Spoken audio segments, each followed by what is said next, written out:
பிரதமர் கிசான் சம்மான் நிதி யோஜனா திட்டத்தின் கீழ் விவசாயிகளுக்கு வழங்கப்படும் அடுத்த தவணை விரைவில் விடுவிக்கப்படலாம் என்று தகவல்கள் தெரிவிக்கின்றன. பெரும்பாலும் இந்த பணம் நாளை விடுவிக்கப்படலாம் என்று கூறப்படுகிறது. அதாவது நாளை 2000 ரூபாய் வழங்கப்படலாம் என்கிறார்கள். இந்த திட்டம் விவசாயிகளுக்கு ஆண்டுக்கு 6000 நிதியுதவி அளிக்கப்படுகிறது. இந்த நிதியானது 4 மாதங்களுக்கு ஒருமுறை 2000 வீதம் 3 தவணைகளாக விவசாயிகளின் வங்கிக் கணக்கில் செலுத்தப்படுகிறது. கடைசியாக 19வது தவணை பிப்ரவரி 24, 2025 அன்று செலுத்தப்பட்டது.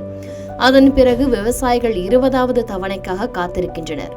பொதுவாக தவணைக்கு தவணை 4 மாத இடைவெளி இருக்கும் நிலையில் ஜூன் மாதம் முடிந்து ஜூலை தொடங்கியும் பணம் வரவில்லை. இதனால் அடுத்த தவணை எப்பொழுது வரும் என்ற கேள்வி விவசாயிகளிடையே எழுந்து உள்ளது.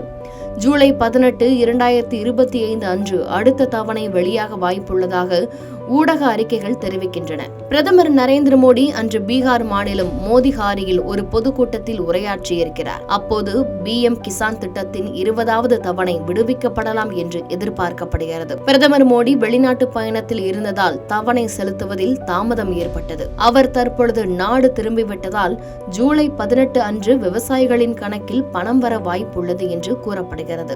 அரசின் தரப்பில் இருந்து தேவையான அனைத்து நடைமுறைகளும் முடிந்துவிட்டதாகவும் அதிகாரப்பூர்வ அறிவிப்பு மட்டுமே வரவேண்டியுள்ளது என்றும் ஊடகங்கள் தெரிவிக்கின்றன. கடந்த முறை போலவே இந்த முறையும் ஒரு பெரிய நிகழ்வின் மூலம் தவணை வெளியிடப்படலாம் என எதிர்பார்க்கப்படுகிறது. PM கிசான் இணையதளத்தில் உள்ள பயனாளி நிலை பிரிவில் பதவி எண் அல்லது மொபைல் எண்ணை உள்ளிட்டு பயனாளிகள் பட்டியலில் உங்கள் பெயர் இருக்கிறதா என்பதை உறுதிப்படுத்திக் கொள்ளுங்கள் என்றும் கூறப்பட்டுள்ளது. பெயர் நீக்கப்பட்டிருந்தாலோ அல்லது தகவல் முழுமையடையாமல் இருந்தாலோ பணம் வராது என்றும் கூறப்பட்டுள்ளது.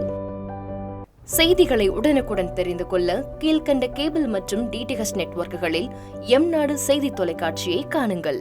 பாதகம் செய்பவரை கண்டால் நாம் பயம் கொள்ளலாகாது பாப்பா. மோதி மிதித்துவிடு பாப்பா, அவர் முகத்தில் உமிழ்ந்துவிடு பாப்பா. அண்மை செய்திகளை உடனுக்குடன் தெரிந்து கொள்ள இணைந்திருங்கள் எம்நாடு தொலைக்காட்சியுடன்.